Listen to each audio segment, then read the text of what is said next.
thinking about tabletop games again, and I'm real sad I didn't get to die last Tuesday.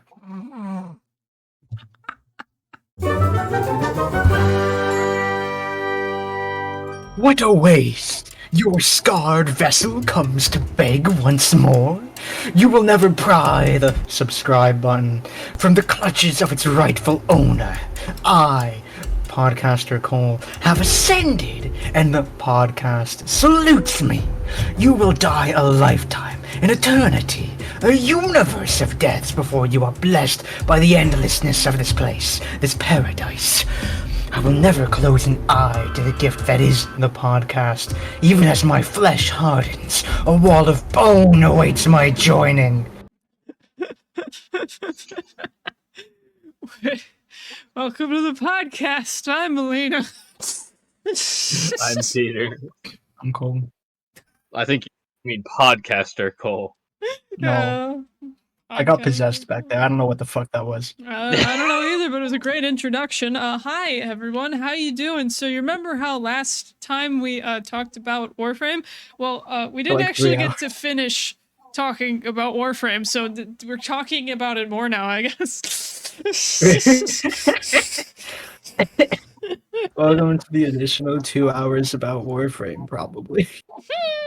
We were at the end of the War Within, where you make a decision, and that decision brings up a voice line of a weird, crazy, echoey voice talking to you, calling you familial terms, being kind of a freak.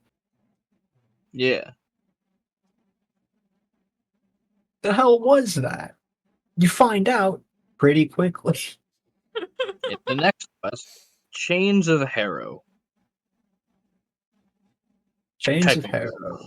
Technically. Chains of Harrow is more or less just a side quest. It is required, but it's not considered like a main cinematic quest because there are not like big cutscenes in it. Yeah. But it does have some story relevance, primarily at the end, where you We'll cover the beginning a little bit because that's sort of important. Fair enough. You get a distress call from one of the people that you can work with, and you go there to check it out. Everything's weird and freaky. It's all pitch dark. Can't see a fucking thing. You hear some weird voices in your head going rap, tap, tap, and shit starts freaking out. You escort a woman out of there, and you find out that this faction a long time ago developed essentially like a religious order around yourself, the Tenno, not just you specifically, but like the whole around you. past Yes, you're a part you. of. Specifically you. No one else. Actually, specifically not you. Oh. A boy named Rel, who is keeping something back. That's being referred to currently as the Man in the Wall. The Lotus confers to you a little bit about this. She's like, yeah, Margulis was pretty sure that it was just void sickness, and I agree with her. I think it's just like hallucinations and things. And the woman that you rescue from that ship is like, no, it's like some real fucking weird shit, actually. There's like a guy there. Rel saw him. And you go through this big long chain of events where you're essentially collecting like fractured bits of Rel's consciousness to try and put back together after he exploded his brain from the stress of whatever it is that he was keeping back. And at the very end, you descend into the holy chamber where Rel's Warframe was kept, who is Harrow, and it is chained up. That's why the quest is called Chains of Harrow. Holy shit. Name drop.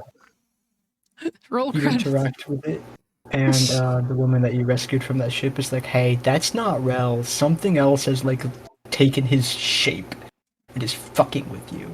So you break all the chains, you fight the thing off. You get the Harrow blueprint to build the Harrow Warframe. And that lady is then like, hey, so Rel was single-handedly keeping it back before for a long time. He didn't get to go into the cryosleep that all the rest of the Tenno did. because he was autistic and the other children were extremely ableist or something. Well, okay, specifically,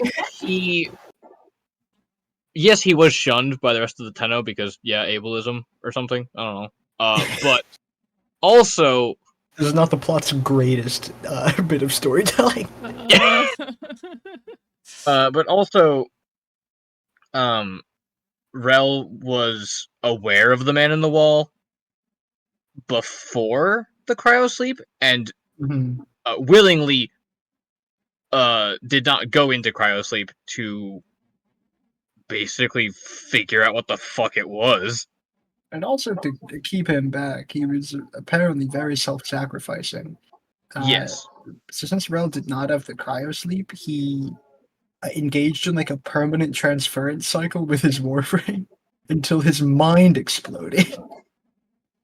So he's dead now, but hey, now it's up to all of the Tenno together to try and keep the man in the wall at bay. And when you return to your orbiter after that quest and you turn around and you look at your fucking console, you see a mirror copy of yourself with freaky golden eyes looking at you. It says, "Hey, kiddo," and then it disappears. And then the quest ends. And then the quest ends. Congratulations, you're now haunted. Yay!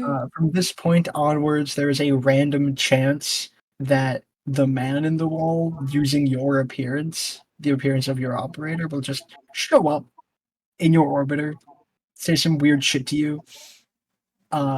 Almost always, "Hey, kiddo." There's a few moments in some other quests where you have like random chance for him to show up and say some other things. What is up, my fellow kid? Yeah, basically. And then fucking vanish. And that's Chains of Harrow. A lot of people report being genuinely afraid over the course of Chains of Harrow, and I have to say, as the primeval coward, I didn't get scared once. I got uncomfortable because the rap tap tap whispers that happen at various points in it do like binaural things that I go between if you're wearing headphones that I go from one side to the other, and it does sound like there's a guy right behind you. But it He's never actually standing right scared me. behind me, It's isn't he? bizarre. He's right behind me, isn't he? Right behind me. The man in the wall grabs you. Pulls you into the wall. It's funny you say that. Your character then says he's right behind me, isn't he? And then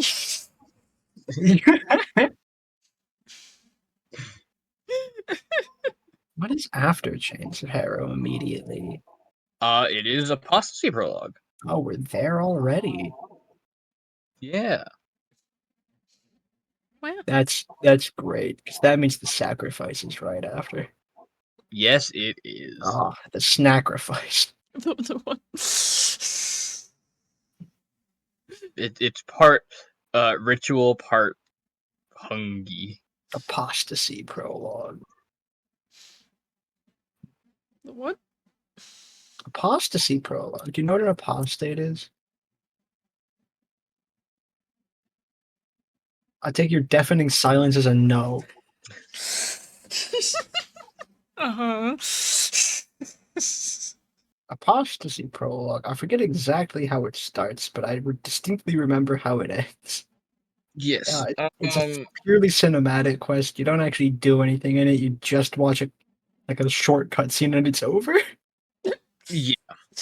You did it. You won the video game. Congrats.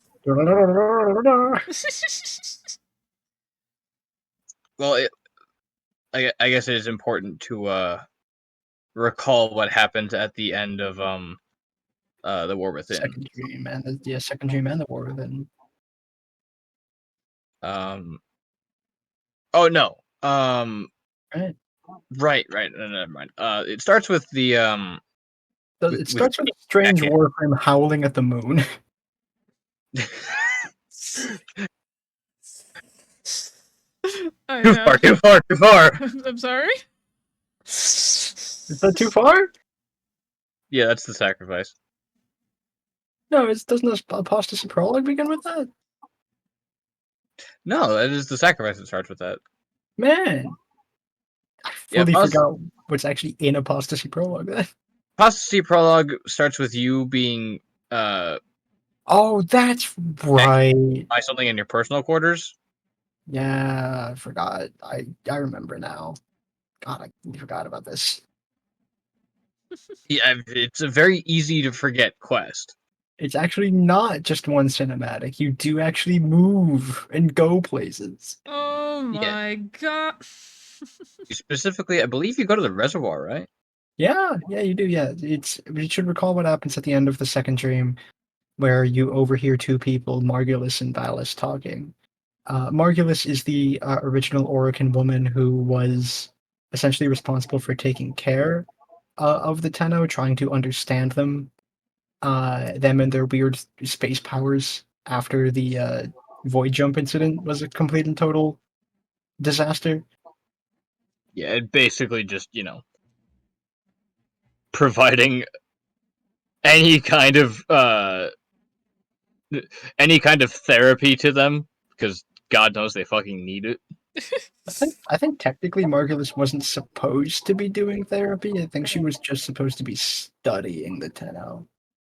But she was like a nice person.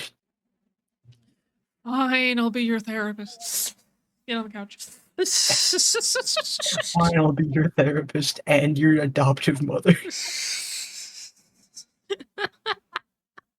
And she did eventually get executed for continuing to defend the Tenno after one of them had an outburst that had hurt people. Dang. But yeah, no, you end up interacting with something in your room on your orbiter, being transported to the reservoir, and yeah, you experience Margulis's final moments, and then You experience Palace pleading with her to just renounce the Tenno so she can live. yes, and then after that whole vision is over, you see actual Ballas, and he's taking away the Lotus. Yeah, you descend into the depths of the reservoir, or you approach the capsule where the Lotus sits in, and you walk up to her, and she isn't reacting like she can see you, and then Ballas walks up from behind you, and she's talking to him, and it's like you're not even there. Yeah. Big arm ball ass just shows up. Like with a single wave of his hand, all the wires disconnect from the Lotus, and he just like picks her up and is like, "Wow, hey, let's go." You were the spitting image of my dead wife. What? Wow. Anyway. And then the quest ends. And then the quest ends. From this point on in the game, you don't have the Lotus anymore, and she's canonically from this point forwards replaced by a like synthesis of all of the things that she excuse me, all the things that she said that Ortis makes. He makes like a temporary hologram Lotus. She is very purple. Congratulations, you've lost your mother again. Yay! For like the third time, actually, because the Tenno's original parents, and then Margulis, and now the Lotus. In other words, you just can't catch a fucking break. Yeah. Then the sacrifice happens. And the sacrifice is a lot of people's favorite quest. For a reason. Good It's pretty reason. good. You get to sacrifice It's someone? pretty great. It established a lot of lore that is like really good and important, and like it's very emotional as well. And also, it's just a really cool quest.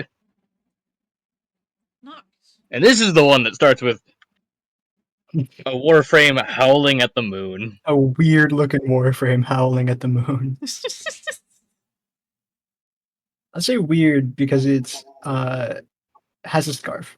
Most Warframes, at least in their base forms up until this point, without any like skins on them, don't have clothes. They don't have much of anything in terms of accessories. No, they just look like armor for the most part. Most of them, at least. There are several exceptions, shall we say. Look, said Zaku. That's fine. They released after the sacrifice came out, so. But I remember the sacrifice much less clearly than you do. I've replayed the sacrifice 5 times. And the fight. Now, there's actually a really funny story here. So I first started playing Warframe on the PC, and then at some point I went to the Nintendo Switch version because I needed the portability. But there wasn't account merging or cross save back then, so I had to make a new account, which I did. And then I made what I felt was a wrong decision at the end of a quest, and I couldn't undo it. So I made a third account. Oh my god.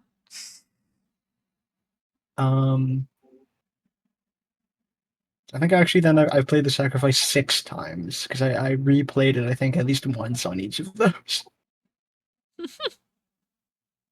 So it's engraved in my memory. So the a lone Warframe howling at the moon. He's wearing a scarf, which is neat, but other than that, he looks basically almost identical to Excalibur. Ballas shows up out of nowhere, mocks the guy, who then goes to try and stab him with his like sick katana that he has.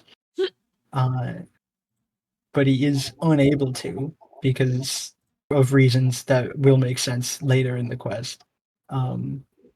Ballas makes fun of him again, and then 2 sentients deploy and shoot him, and he manages to kill them. And then another mysterious sentient lands, bigger than the other 2, and mega shoots him, and he explodes.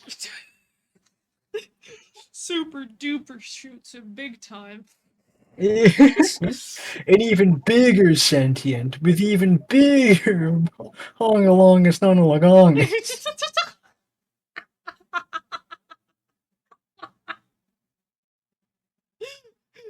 Oh, that joke's actually gonna pay dividends. It gets exploded, and then we cut back to your orbiter. Ortis informs you that it's detected some kind of like old war signal, like a sentient pulse maybe on Earth. So you go there, and you find that exact, I suppose, crime scene. Don't you mean Lua? No, you don't go to Lua yet. You don't? No. You have to go to where that Warframe exploded, and you scan all its bits. Yeah, I thought that was on Lua. No, it's on Earth, because it's on Earth. He howls at the moon. How can he howl at the moon and be on the moon? Earth has 2 moons. Earth has 2 moons? Not in Warframe, it doesn't. I don't know why you said not in Warframe like it has 2 moons in real life. You could care less about if Earth has 2 moons in real life. We're not talking about that. Real world lore doesn't matter. You go to that place on Earth where it exploded, you scan all that Warframe's pieces, Ortis is like, hey, we can reconstruct this in the orbiter now. If you like pick all these bits up, we can rebuild it better, faster, stronger. And so you do that. So you do that. You build a new Warframe. It takes like a minute because you're not building a full Warframe. You are reconstructing one from the pieces that you scavenged. Anyway, you go to your equip menu and you go to equip it, and it freaks the fuck out. Fully surges out of your control. Rushes forward in your orbiter, forcibly ejects you out of it. And then tries to kill you. And then almost tries to kill you. It's like dragging you up by the neck. you may be suffocating a little bit, and you stare into its eye because it has an eye. Yeah, all the Warframes up until this point, they look like complete suits of armor, and none of them have like visible eyes or mouths or anything. So, although like you can kind of surmise that some of them have a biological component, maybe, and that obviously Warframe and Operator are separate, as you learn in the second dream in the New War. Not the New War, that comes way, way, way later. Second dream in the War Within. Um, you learn, of course, that the Warframe is not an independent being. It is a thing that you are remote controlling. And in the War Within, you gain the ability to essentially translocate to where your Warframe is from the orbiter. But this guy just moves on his own, fully by itself. And the helmet breaks open and it stares at you with a blind, milky eye and like A bunch of horrific diseased flesh. yeah. And then Imagine if you were looking at human flesh, medium rare. it doesn't exactly look like burns. It does just look like decay. Sorry, not medium rare. Rare. Rare is in the sense you'll never see a living person look like this, probably. Yeah.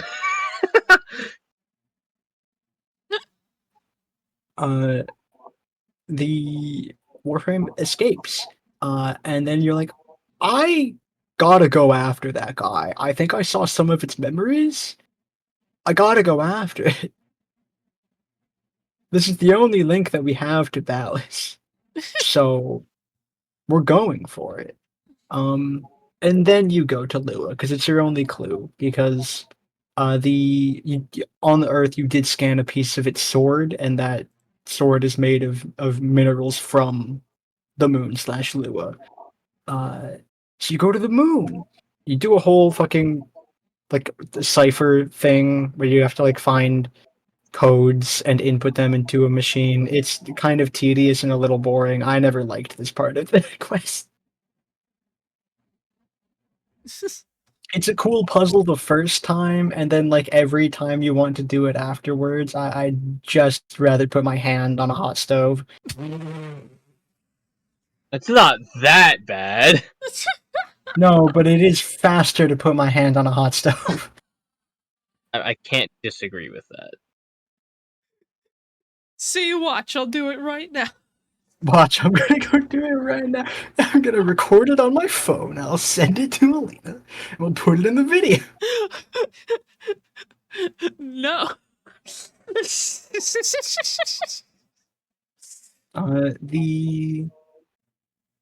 You basically are like breaking into a secret lab, and as you're doing it, you are getting kind of hounded by sentients. Not the usual sentients that you fought every now and again before, but sentient mimics. They look like any item that could be in the thing. Almost any destructible thing, any asset that they can conceivably put in a location could be a mimic. And also other sentients come in at other points in time, but it's mostly mimics. We touched on this very briefly before, but sentients have this fucked up game mechanic where they gain resistance to the damage that you do to them over time. The more you hit them with that damage, the more resistant they become to it.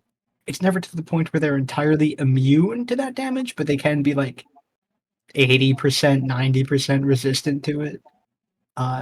You can clear those resistances by hitting them with your operator's attack, the Void Beam, which clears their resistances because they are weak to the Void. It's just a neat gameplay loop thing. It's a little cumbersome because switching between operator and Warframe is a little cumbersome. You have to like hit 5 on the keyboard or like hold left bumper and hit right bumper on controller. So like it's not the easiest ever, but they're trying to make improvements to make it smoother. I trust them. And it is a little smoother now. You switch back automatically to your Warframe when you hit melee in operator mode, which does make switching back easier. You fight off all those sentients, you get into the secret lab, you find a thing called a Vitruvian. But you can only see like the first outer layer of it, which is from Ballas addressing someone. And it's like, okay, well, this is clearly good information. Let's take it back to the orbiter. You do bring it back to the orbiter, and Ortis says, like, hey, I don't know if we should install this in me.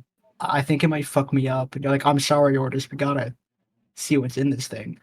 So you install it into Ortis, and the whole ship shuts down for a good few seconds.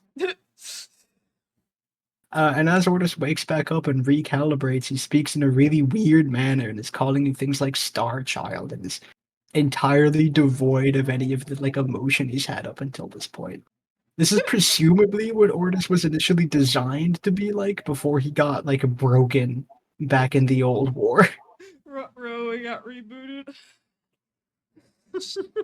And so, armed with this Vitruvian and the idea that you did see some of these symbols when you connected to that Warframe before, some of the symbols that are in the Vitruvian. So maybe the key to the Vitruvian lies in that Warframe's mind. And so weird freaky Ortis is able to actually try and locate that Warframe by like analyzing like distress channels basically, because this guy's just going on a rip-roaring rampage across the system. What if instead of Ortis, his name was Freaktus, and instead of building things in the foundry, he built toes? Peter, I hate to hand you this. It's your letter of resignation. I was about to leave. Call on my own. Don't worry. Yeah. So you go after this weird Warframe. Keeps leaving a giant trail of bodies in its wake. That's horrible. That's fucked up. Only I'm allowed to do colossal amounts of war crimes. Yeah, but that Warframe is soon to be you, so like. You're right. Come here. Think of it as a down payment. You do end up fighting this Warframe, this thing is called Excalibur Umbra, it turns out. You fight him a lot. You fight him a few different times. You have to stun him using your Void Sling. You have to Void Sling through him, and then you can try and transfer into that Warframe. And each time you do, you see some more of what seem to be memories from it. In this memory, the man whose perspective you are seeing and Ballas are playing a game of Comey, which is it's like Go. It's basically Go. Ballas commends its heroism. Points at a painting. You look at it. You see one of the Vitruvian symbols pop up. There's also the man's son there. His name is Isa. Ballas asks Isa if he will follow in his father's footsteps. Apparently, the man whose perspective you're in it was a Dax soldier. He's been injured, ? In the course of the war. He is so heavily wrapped up that he actually can't even talk right now. He can just make muffled screaming.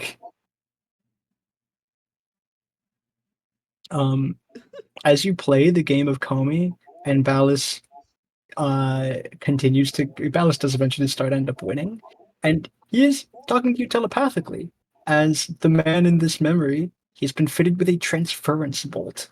And Ballas tells him that he is going to become a Warframe, and that transference bolts are specifically what allowed operators to enter Warframes.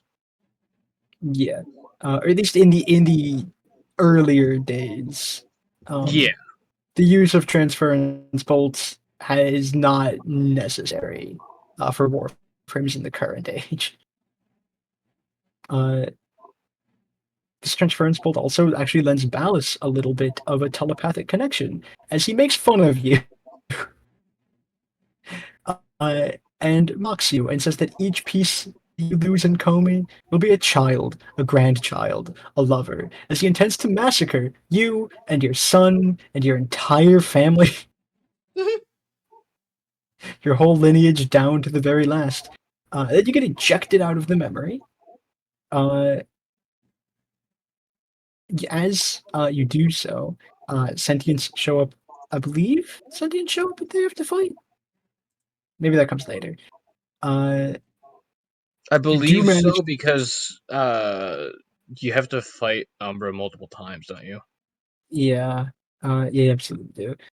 You do manage to escape. You get back to the orbiter, where you look at the Vitruvian, and somehow, uh, Ballas, you find out he's talking to Hunhao, uh, also known as the Lotus's dad, also known as the guy who is like the king sentient. Uh, that the Orokin were fighting in the old war. Ballas turned traitor and is spilling to Hunhao the secrets of the Warframes. And we find here in this one that the Warframes are, at least originally, made from human test subjects who are infested with a unique strain of the infestation called the Helminth infestation that renders them extremely powerful and still alive and just barely sane, if sane at all, but also entirely uncontrollable and prone to going on long bouts of extreme violence, um, especially against the people who transformed them in the first place, because the Orokin are fucking stupid. And for some reason thought that, like, putting people through this horrifically agonizing process would result in, like, a loyal soldier. I can see it. What's wrong with you? My name is Ballas. My name. Oh! I thought I killed you. I lived, bitch. That sucks. Can you die again?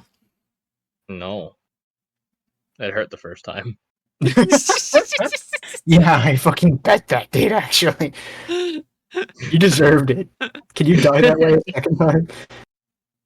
You gotta continue going after Umbra. So you do so. You do that thing again. This is basically just you create a loop of going after Umbra. Sometimes before you find Umbra, you have to trim down the amount of sentience in the area by killing some mimics that show up. But you basically transfer into Umbra, you see an Umbra memory, and then you get a Vitruvian key. Then you go back to the Orbiter, and you see things in the Vitruvian. And that happens like 3 times, I think, in total, including the last one that we did, I'm pretty sure. I mean, that makes sense. It's the rule of threes and everything. Yeah, technically the first one is when you first transfer into him on your Orbiter for the first time and he nearly kills you. There is a memory then. I accidentally folded it into the second one. Just don't worry about it. We still got all the information from there. You go after him for the third time. In that memory, you progressively, the man you're playing as, progressively has trouble breathing and existing as the infestation continues to go through him. There's a lot of like heavy breathing. Ballas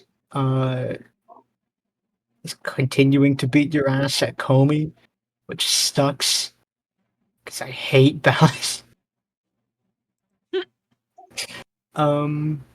Isa is trying to like calm the man down. He points to an instrument that he used to play. You see another Vitruvian symbol. Game of COVID keeps going. Ballas monologues like a little shit in your brain, telling you that he had intended to betray the Orokin the moment that Margulis died, completely ignoring the fact that he's turning against the very thing that Margulis died for, but who cares about that? He's a piece He of certainly doesn't. He certainly doesn't. Ballas isn't going to try and like the way that Ballas repays Margulis for all of her kindness is by turning her like therapy device into a weapon of war. Yeah, because he's a piece of shit like that. Yeah. The Ballas is like you're gonna be a Warframe with a single burning memory, and that will require a sacrifice. And you get kicked out of it. As you come back to, the operator's like panicking about how Battles is gonna kill him. He's gonna kill your son. And Ortis is like, that's weird. That's not your son. I don't know what you're talking about. Operator, you're like 15. Ortis does manage to turn back on his caring precept and comes back to his old personality again. Oh. After I did use it. The next, I hit the emotion button. You get the next Vitruvian symbol. You take a look at it. It talks about how the Orokin was keeping all the Zariman survivors in the reservoir and started to use transference to merge Tenno's minds in Warframes. Valis, in the same thing, sends the coordinates of the reservoir to Hunhow, but also tells him to still be wary of the Tenno monster because they're scary or whatever. Valis is afraid of a 15-year-old.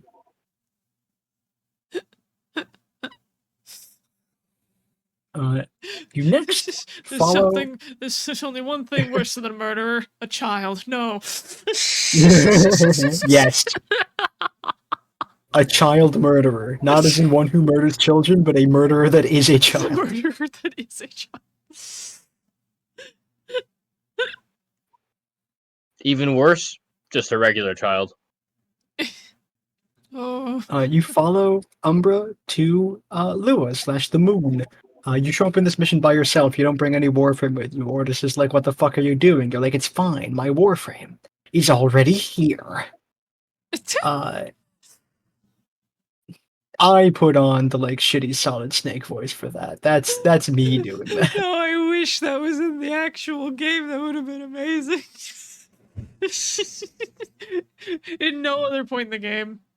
Just in that point of the just game. Right there. Yeah, just right there. My Warframe is already here. Already here. Colonel. My new Warframe is already here. That'd be really dumb. It'd be really dumb and really funny. Yes. You go to Lua, you confront the last memory. As you do transference on Umbra this last time, you hear Ballas narrating, and it's talking about how the transference process works. And it's like, we couldn't control the Warframes to save our life, but those weird fucked up kids from that spaceship accident saw something in them that we couldn't and somehow tamed those monsters. That's weird. Anyway, I'm xenophobic. The implication. By the way, I'm horrifically xenophobic. Me, this character that I forgot the name of. Alice McGee. Alice McGee.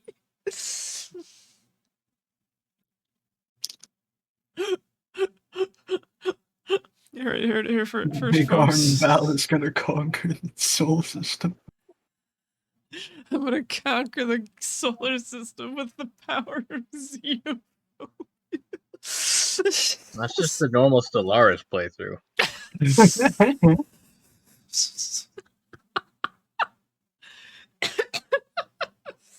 The implication here, of course, being that like the Tenno, A being children and B being horribly mistreated themselves, are able to have empathy, something that like high up Orokin society generally lacks. And connect to the Warframes on a fundamental level in that sense, helping them soothe their pain. I think the line is specifically like to see inside the heart of that feral thing and take away its pain. Heart of my Warframe. The heart of my frame of war. Heart of the cards. Heart of the cards. Heart of the cards. Heart of the cards. We need to get a Yu-Gi-Oh frame now. We should actually. There should be a card game in Warframe that you can play. If they're not gonna like put the work in to make like Frame Fighter good, or make the long-awaited Conclave 2, we should have a card game. It's not that impossible. I'm pretty sure some of the people on, at least on the dev stream team, have played either Yu-Gi-Oh and or Magic the Gathering, so it's not out of the realm of possibility. Oh, and Hearthstone, actually. I think some of them have played Hearthstone. You see the last memory as Ballas uses the transference bolt to force the man to kill his son Isa. And you help soothe him. You help him get through the pain. You're given a dialogue option here to essentially decide how you approach this horrific memory of being forced to kill your own son against your will. Probably eat him alive or something ridiculous like that.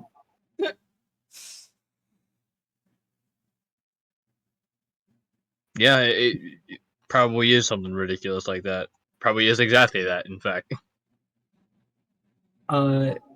You now gain Excalibur Umbra. Excalibur Umbra is a really good Warframe, actually, especially for fighting sentients who are now hounding you in droves. You kill them all. And now you put your goal and Umbra's goal together. You put your noodles fucking together. kill Ballas and get your mom back.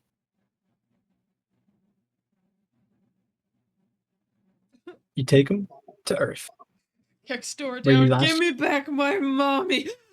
Give her back right now. where you last saw Ballas, where he last saw Ballas, where Umbra last saw Ballas. It's worth noting, Umbra has a unique passive. I think he has Excalibur's passive ability as well, I think. So, like, not only do Yes. swords do bonus damage, but also, when you enter transference mode, and you go into operator mode in the field, and you enter, you go out of the Warframe into your fleshy flesh body, Excalibur Umbra will continue to do things. He is fully mobile and independent of you. No other Warframe is. There is a lore reason that I'm going to cover at the end of the sacrifice. It's not like properly explained anywhere that I can recall, but it's like I think it's obvious, but I keep seeing people be confused about it. So I clearly see this obvious thing, but you plebs haven't noticed it, so I guess I have to explain it. It's just I think that it's obvious because I've engaged with media like this my fucking whole life. I mean, like, media like Warframe has like suffused my existence. I was born in it, molded by it. By the time I saw the light of another plot line, it was blinding. Okay, babe. Man. Didn't realize our viewers were Batman.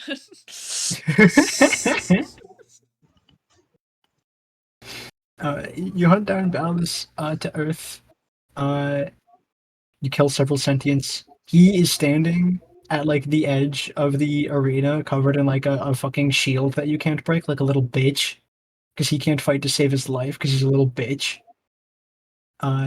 Instead, he summons sentients to do the fighting for him, which you handily beat the fuck out of, because Umbra specifically is geared to fight sentients. I don't know whose grand idea it was to try and send sentients against the Warframe that eats sentients for breakfast. And his own son, I guess, but that's like neither here nor there. One of these he eats voluntarily, the other less so. He you fight them all, and you go to stab Ballas after his shield runs out, and he commands Umbra to stop, which he does, because that transference bolt is still in him. But then you pop out of Umbra, and you grab his hand, and you help him stab Ballas right in the fucking, like, liver or something. There's like a pretty decent line here about how it's like, yeah, but he's not alone, and I'm not alone. And anyway, I'm gonna stab you to death. You piece of human garbage. Yeah. As Ballas like crumples to the ground, it starts kind of dying a little bit. Who else shows up? But that Warframe, not that Warframe. You got the Warframe from the cutscene already. He's right next to you. He's your best friend now. I've already got my Warframe. My Warframe's already here. This Warframe. I've seen it somewhere before.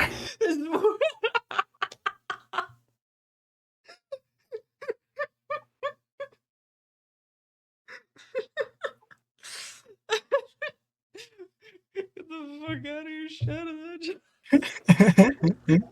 You ain't What else will show up but the sentient from the first cutscene? The one that exploded them or into pieces. And you look up at it, and it's not just any sentient. That's the Lotus. The Lotus has reintegrated herself back into being a sentient. She claims that Ballas has done nothing to her, that she is what she is, that she is Nata, and she picks Ballas up. Says that she's going home to her mom, and then leaves, fucks off into the sky. I'm telling Mom. No! No! You're supposed to be my mom! Too fucking bad. I'm getting grandma now. No! It is worth noting that the grandma in question has one purpose, and that purpose is to swallow the entire fucking sun. Yeah, but you don't learn that until way later. Yeah, but I didn't remember that until after I'd seen a recap of the new war. So like, Yeah, you always forget that her mom's purpose is to eat the sun, and every time I talk about it with you, you're like, "What? yeah. That happened?"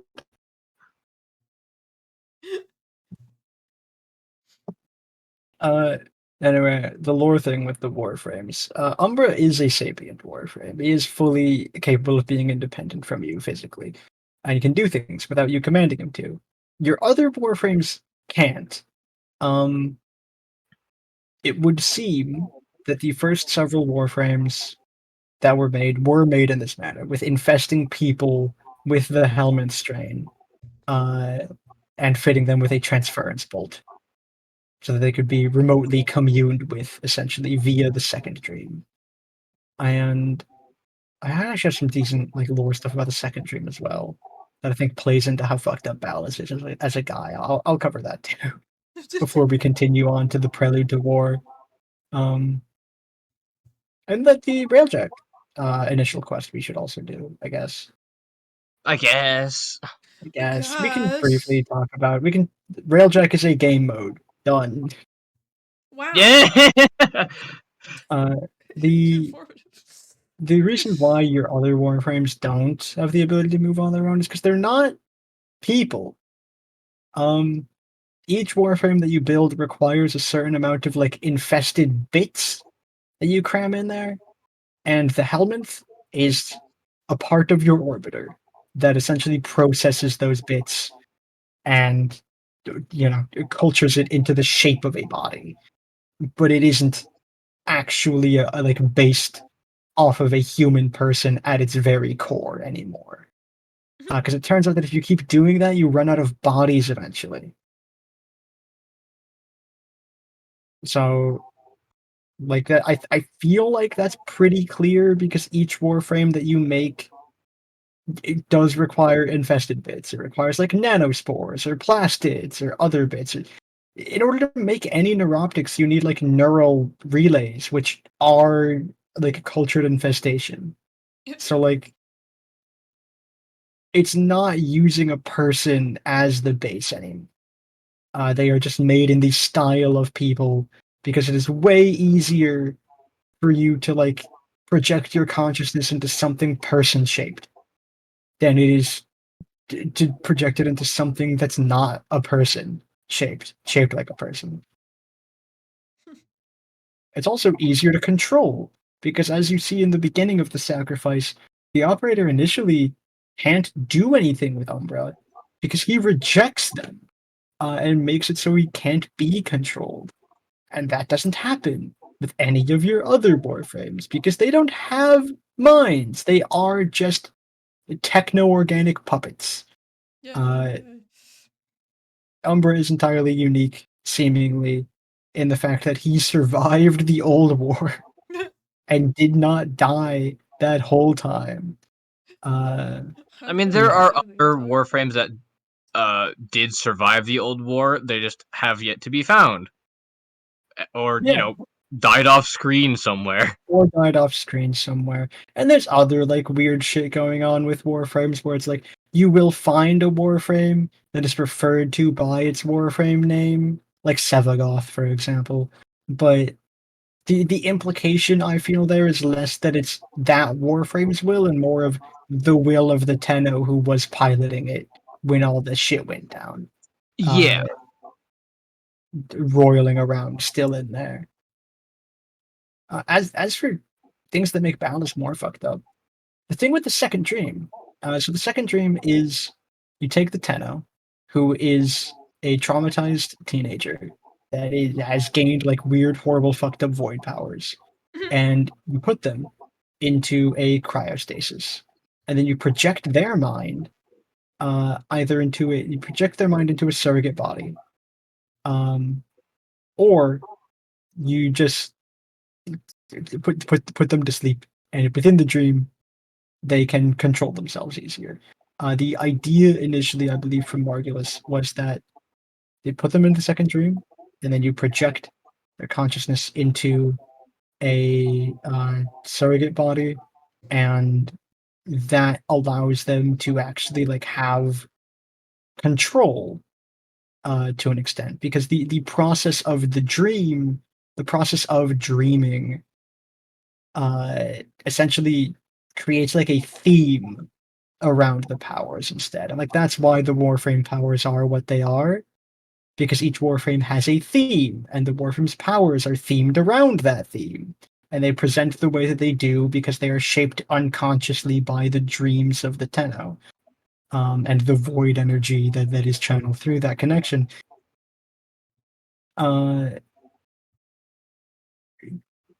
This is used for war by Ballas. He turns them into weapons, gives them tools, and shapes their dreams around war and battle and killing things instead of like therapy.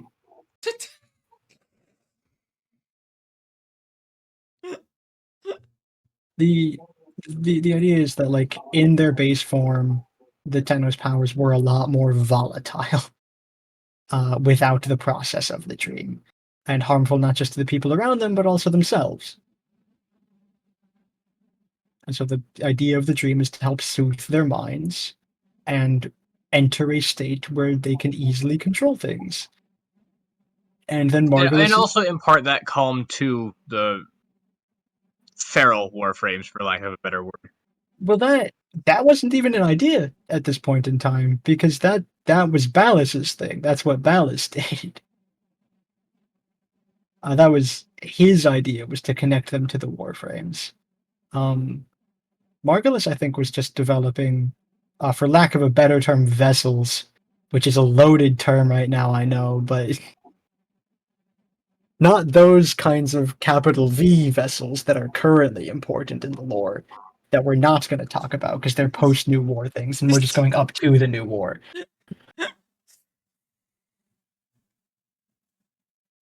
Yeah, but when you said unlike those vessels, I just fully expected you to go on a Silk Song rant.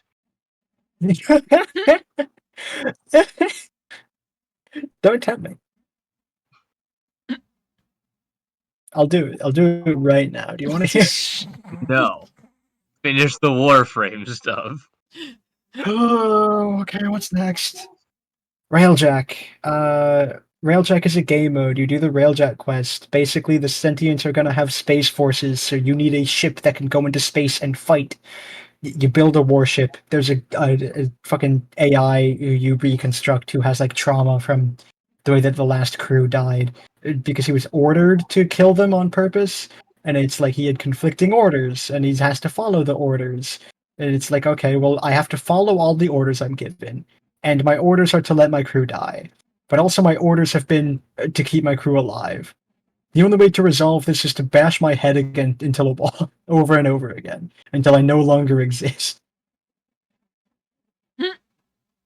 It's also worth Anyway, noting the only other important thing of lore with Railjack is oh the my fact god, that how could it we is forget powered about this? by the finger of by a cloned finger of the man in the wall. Yeah, God, I was intending to loop back to this. Uh, yeah, when you go to Demos, there's several lore tablets you can look at when you rank up with the faction that's on Demos. And they essentially explain how Void discoveries first came to be a thing. There's this guy. He's Albrecht Andrade. He is trying to figure out what the fuck the Void's deal is. He goes in there, using a diving bell. When he gets to the other side, bell sure does fucking explode. Um, he tumbles out of it into a place that looks a lot like his laboratory, but certainly isn't his laboratory. Like if you just walked through a mirror and everything's reversed. And he sees himself, but it's not himself. He sees a copy of himself, and it looks at him, and it refers to him with a term of endearment from his youth. And then he runs back through the doorway, back into the actual physical world, as the him behind him reaches out towards him with a hand that keeps getting bigger and bigger, and an arm that keeps extending, even as it doesn't walk towards him. And as the rift closes behind him, it cuts off all of its fingers. A few of its fingers. And studying those fingers become the basis for void technology. So the finger that is in the railjack that you get is not actually one of the fingers, I'm pretty sure. I think it is a replica finger. It is a Yeah, cloned. or you did say cloned finger. I forgot already. But yeah, that's how that worked. That was the man in the wall. He's a weird guy. Hate that guy. Oh, a great man in the wall interaction that happens after you finish the sacrifice is he can show up and he asks you how you feel, and you say, I feel bad. I feel like I killed Isa. And they just say, good, and then vanishes.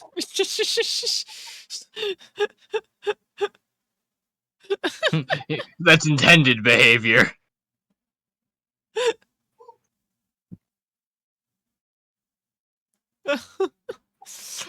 Good.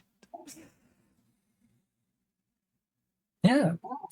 Prelude to Prelude to War. I forget the exact order things go in so much of the time. Right. It goes Chimera Prologue oh, era. I Chimera believe it Prologue is era. Chimera Prologue era, and then the last one. I don't remember the name I think of the it. last one is also just called Prelude to War, actually. The Maker. The Maker, right. And they were all put together into the Prelude to War quest. I'm going to be covering each of these and also the ways that they were originally introduced to the game, because after this point, after the sacrifice, we had a several years long build up to the new war. Specifically, the Prelude to War is Chimera Prologue, the Jovian Concord, which I believe was an event. Jovian Concord was an event, and I don't think is included in the cinematics. And then it goes Era, Operation Scarlet Spear, which I know is an event, The Maker, and then Operation Orphix Venom. Yeah, Operation Scarlet Spear had to do with Era, and Operation Orphix Venom. That was mostly had to do with the Deadlock Protocol, actually. Oh, fair enough. But that is all 6 parts of the Prelude to War. Yeah, that spans over 2-3 years. Yeah, I think it worked better that way, but obviously you can't force a player to wait a year between quests. That's stupid. Yeah. Especially since after the quests are out, you can't force them to wait a year. You can force them to wait a year if the quest doesn't exist yet. It's not really forcing them to do that, though. They're choosing to do that at that point. Yeah. The first bit, Prelude to War, is Chimera Prologue.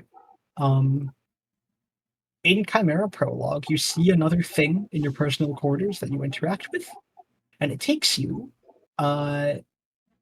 through Lua in operator mode, you get to the reservoir again, and you go down there, and you end up somewhere completely different. You hear Ballas in the distance, rambling to himself, and you slowly like void warp forwards over and over again. You have to do like a weird little cover thing to essentially hide yourself from his sight. Because as you approach Ballas, you see he's been fucked up. He's ranting about how his perfect death was stolen from him. That his eye is now hers. He's not doing so hot. As he is ranting and as you are staying out of his sight, he is forming a sword behind him out of various pieces. And once they all come together, you rush towards it. You grab it at the same time that he does, and he stares at you and says, "Take this, the idea of it, and use it against her." And then you get flung out of that dream, and you have the Paracesis blueprint. Hooray! The Paracesis is an anti-sentient weapon. It has bonus damage against sentience, to a frankly kind of ridiculous degree. You do have to build it, though, unlike the stuff that you get at the end of the sacrifice, which, I don't know, I think you should just get it, personally, but whatever. I mean, he does just hand you the Paracesis, so it would make sense for but it. You're not physically there, though, you're like astral projecting. I guess that's true. Also, specifically the way that Ballas is fucked up is that he has sentient pieces fused to him. His legs are mostly replaced. His old flesh leg is dangling out of his new sentient legs. And a whole one of his eyes has been replaced with a full sentient eye. And the implication currently at that moment is that the Lotus / Nata is controlling him and looking through his sight, which is bad. That's bad. You don't want that to be the case. So you get to take the Paracesis, and presumably between that, then, and the next several quests, you build the Paracesis. It's a great sword. It's a pretty fun, great sword. I think, at least. I mean, I wouldn't know. I don't fucking have it. Yeah. I know, sucks for you. Anyway, Bruh. I have 2, I think, actually. What the fuck? Yeah, well, from the account merger. Alright. Huh. That just means you spent 2,000 ducats on it. Shut up. Don't remind me.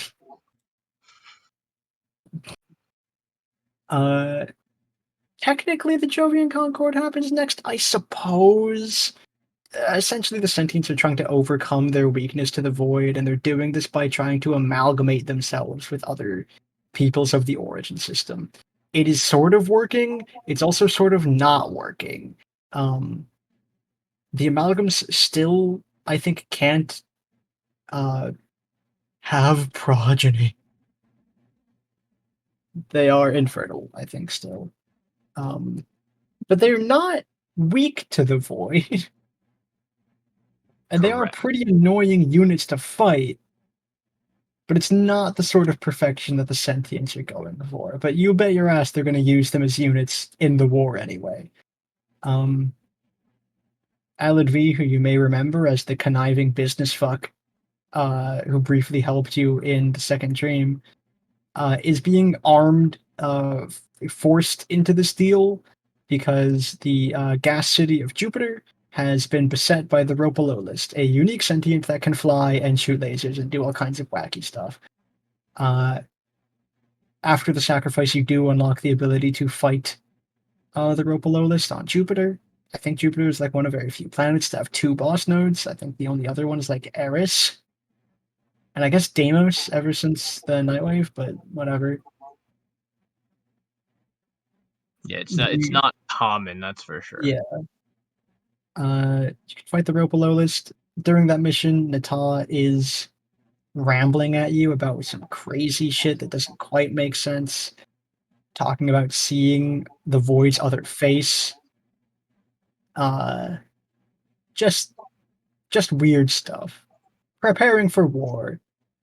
She doesn't seem to really like you all that much now.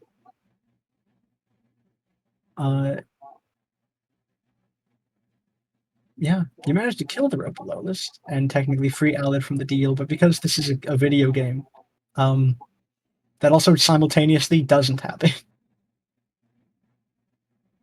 So hooray. Technically, the Jovian Concord is associated in the Prelude to War, but it is ultimately, I think, sort of a footnote because the amalgams don't super come back, and also at the same time, it was more of an excuse to redesign Jupiter than it was for anything else. I mean, that's fair. It does still lead up to Yeah, it is still important. It's just not like as important as the three cinematics are. Yeah. Speaking of, the next cinematic is Era. Hurrah! Aurora came out during Operation Scarlet Spear several months later, where in a certain railjack node. Oh fuck! I meant to cover. I think this is really fun. So the main source of transportation between planets in Warframe are the solar rails. And so railjacks are called railjacks because they can travel between planets without using the solar rails. They are jacking the rails. I think that's just a fun name for them. Moving on. There is a railjack node that you can go to. It's a high-level railjack node where there is a chance of a sentient ship spawning called a Murex. Remember that every big sentient is just as alive as all the smaller sentients. We discover here, though, actually, that the Murexes themselves are also dead, or at least like super unconscious. It is either the sheer length of time that has done this to them, or traveling through the void just knocked the consciousness out of them. They are no longer responding, and they have to be piloted, essentially, instead of piloting themselves, I'm gonna as hit they you once so would. hard you will no longer be conscious.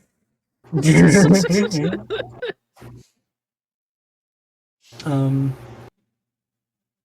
the way that you initially saw the Ara cutscene was you would board the Murex with the Paracesis, you would do the little mission thing that's on the Murex, you would get to the end of it, there'd be a big red crystal, you smack that with the Paracesis, and you gain a psychic vision of the past, wherein you see Ara, a big ol' sentient guy, attacking the moon on Lua, seemingly heading to the reservoir to meet up with Nata, who shows up?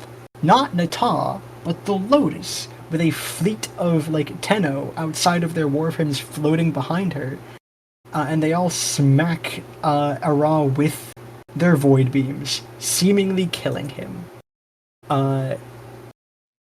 You then are brought to a vision of the present inside of a different sentient mothership, seeing an alive Ara talking to Nata about the upcoming war. He has Ballas on a leash. Good for him. He belongs there. No, you mean he belongs 6 million feet under? Yeah, sure, but for now, I'll fucking settle for keeping him in a state of absolute fucking Humiliation. yes. That's the word I was. That's the big old word I was reaching for. God, I hate him so much.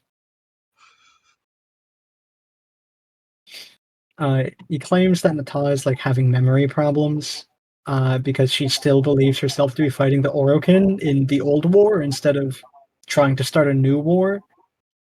Ara encourages her to continue to lead the war against the Tenno anyway, implying that her having been submerged in the void for so long has given them something that they never had before, an edge, perhaps.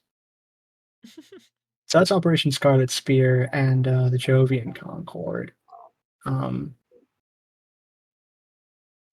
yeah. Now we're gonna see the maker. Then lastly there's the maker, which I don't fucking remember at all. The maker's the most ominous one, because it is you mind warp back to the sentient mothership, where Ara is trying to get Nata to figure out that their mom is dead, because Nata thinks that their mom is alive because she is having memory problems, thinks that the old war is still going on. He says that like our mom is dead, but you still have her fire. At which point he starts getting sick of. He starts getting kind of sick of her shit. As she's like, I could have sworn that you died all the way back then. And he's like, okay, enough of this. And he slams her into the core of the mothership, seemingly forcing her to like unleash an energy blast of some kind. And she is stuck in a field of energy, telling her to finish the war.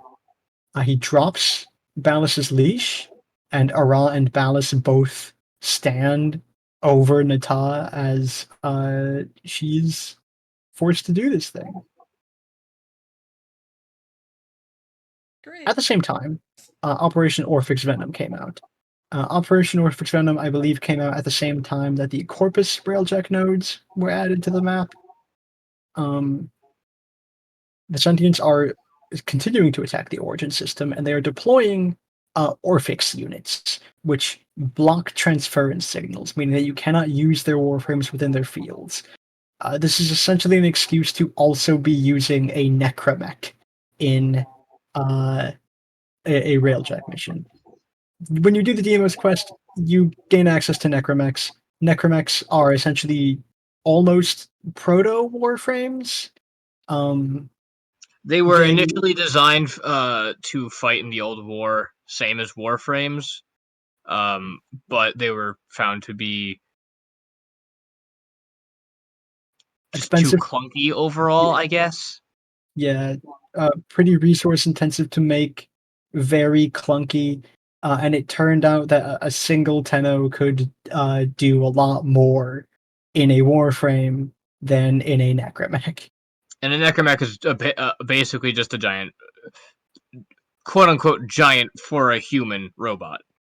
It's like Pacific Rim, but a lot smaller scale. a Necromech is maybe like 12 feet tall. Yeah. During the actual Operation Orphix Venom, there were codes that would be sent to you in like transmissions over the course of the event, that could be decoded to figure out that they are from Nata. Not only do they reveal that she is the one who taught the Sentients how to essentially blast out these like Warframe disabling fields, but also sends out a code that, if you put all the bits together, spells out, "I am dying." Oh. I know we ran through all that fast, and that was like 3-ish years of development. These things happened over the course of years, and it did feel genuinely like a build-up to a big fucking event at the time. It is harder to recapture that feeling now. If you go through all of that now, you can just go through them all one after the other and basically almost get right to the new war from the sacrifice. Yeah. Personally, if I were you, if you intended to play Warframe, first of all, remember, many, many, many, many, many, many hours. You can't avoid that. Sorry. What? Yeah, is a commitment. Second, personally, I would recommend between each. I would recommend trying to recreate the flow of things as best as you can. So it's like give a little bit of space between. I would say do Prelude to War over the course of a week. Yeah, and then do the new war. Give a little bit of space between each Prelude to War thing, just so that you can feel the ramp up. Because it's nice. I think that services the plot better if you do that. But otherwise, that's all the Warframe things we get to talk about, because we're saving the new war to directly compare against the final shape when we get there eventually. Yes. Destiny 2's final shape, which yeah, I mean, they're both very comparable in terms of existing, I guess. Existing. The final shape is supposed to be the conclusion to Destiny's first big giant plotline, and the new war is the conclusion to Warframe's first big giant plotline.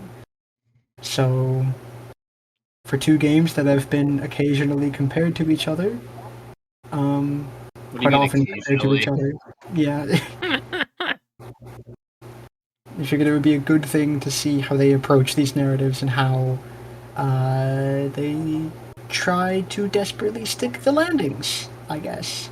And sort of also how they set up the next plot bits, possibly. Depending. We might not get to all of that. Yeah.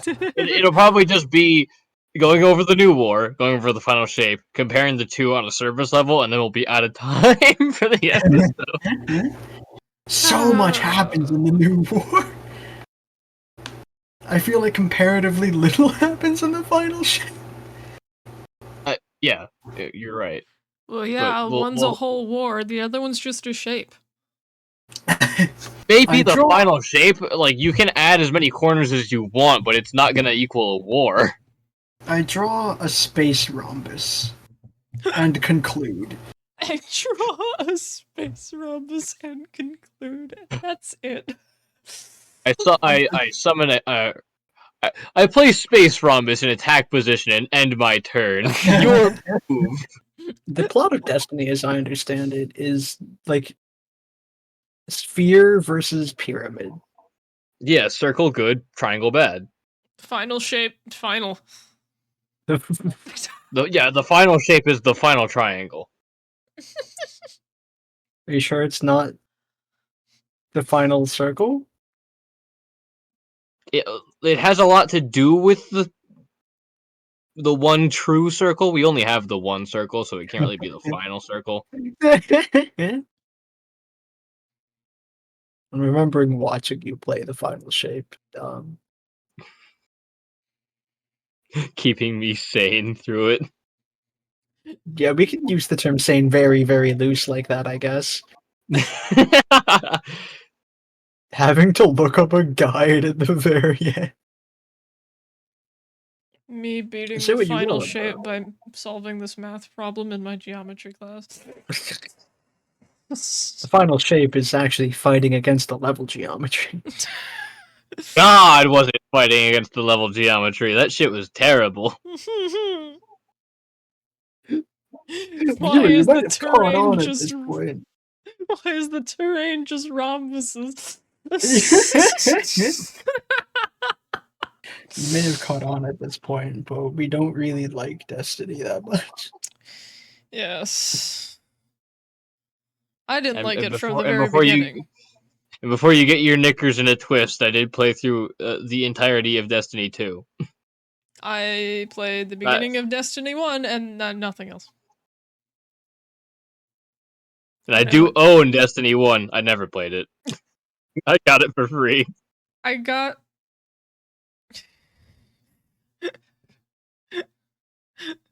think the final straw for me was just like I'd gotten lost into an area I wasn't supposed to be in because I was too low of a level, kept dying, couldn't figure out how to leave, and I was just kind of like, you know what, this sucks. This game design sucks, I'm sorry. It's just like, I shouldn't be getting lost in areas I'm not even allowed in.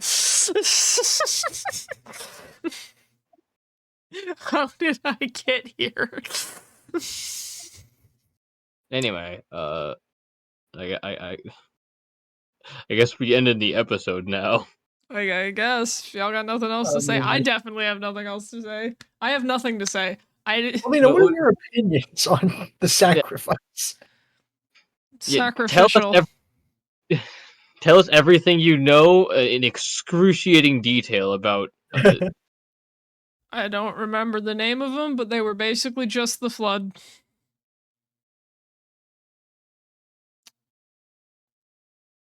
That's it. That's What my the dog one doing? input on Warframe.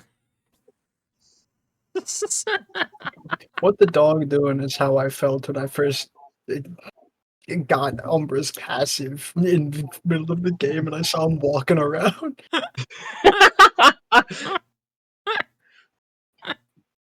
As much as I would love to make a joke that's related to the topic of this podcast, I genuinely do not remember anything specific we talked about, and therefore I can't do that. So I'm just gonna say that we're back from our hiatus, and that you should subscribe.